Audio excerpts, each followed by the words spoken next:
November 18 మనకొక మైలురాయిలా కనిపిస్తుంది. కారణం ఏంటంటే, మన కత్తి కాంతారావు గారు. అంటే ఇంటి పేరు కత్తి కాదండి. ఆయన జానపద సినిమాల్లో వేషాలు వేయటం వల్ల ఆయన ఏంటంటే జానపద సినిమాలో ఎప్పుడు మీకు తెలిసింది విషయమే కదా. రాజకుమారుడు ఉంటాడు, ఉంగరాల జుట్టు, తర్వాత నూతి మీద ఒక మంచి బొట్టు, చంద్రుడు, సూర్యుడు, ఆ తర్వాత చెవులకి లోలకులు, ఇలాగా ఇవన్నీ కూడా మన చందమామ మనకి ఒక 50 సంవత్సరాల క్రితం ఈ చందమామ అనే పత్రిక ఉండేది. ఆ చందమామ అనే పత్రికలో ఎలాగ వడ్డాది పాపయ్య మొదలైన వాళ్ళు ఎలాగ ఆ శంకరు, జయ అనేవాళ్ళు ఎలా చక్కగా డ్రాయింగ్స్ వేసి ఆ జానపద వైశిష్టాన్ని ప్రజలకి హత్తుకునేలాగా చూపించారు. అలాంటి హీరో కత్తి కాంతారావు.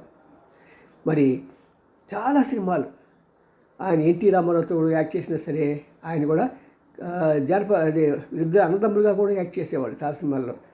మరి అలాంటి ఆయన ఈ రోజున మనం తెలుసుకోవటం మంచిది. ఎందుకంటే మరి నేను పొద్దునే పెట్టాల్సింది నా పన్ను జ్ఞాపకం లేక నేను దాన్ని ఇప్పుడు చెప్తున్నాను. బట్ ఏదైనా సరే ఆయన్ని స్మరించుకోవటం, ఒక తెలుగు సినిమా రంగంలో ఒక వైశిష్టమైన వ్యక్తిగా ఎప్పుడైతే జానపద సినిమాలు అంటే కాంతారావు గారే కనిపిస్తారు. మధ్యలో నరసింహరాజు అని చెప్పి ఒక అతను వచ్చాడు, కానీ అంత పెద్ద క్లిక్ కాలేదు. అది బాలకృష్ణ గారు వచ్చారు. అలా ఏదైనా సరే మనకి ఇప్పటికీ ఎప్పటికీ కూడా కాంతారావు గారే జానపద సినిమాలకి హీరోగా కనిపిస్తారు.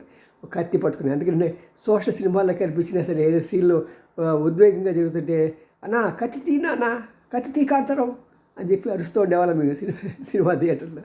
కాబట్టి ఆయన మన మధ్య లేరు, కానీ ఆయన తెలుసుకోవటం మన భాగ్యం.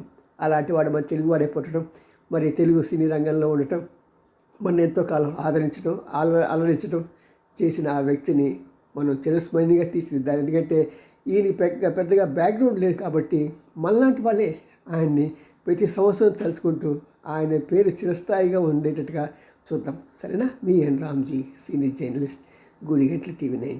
బాయ్.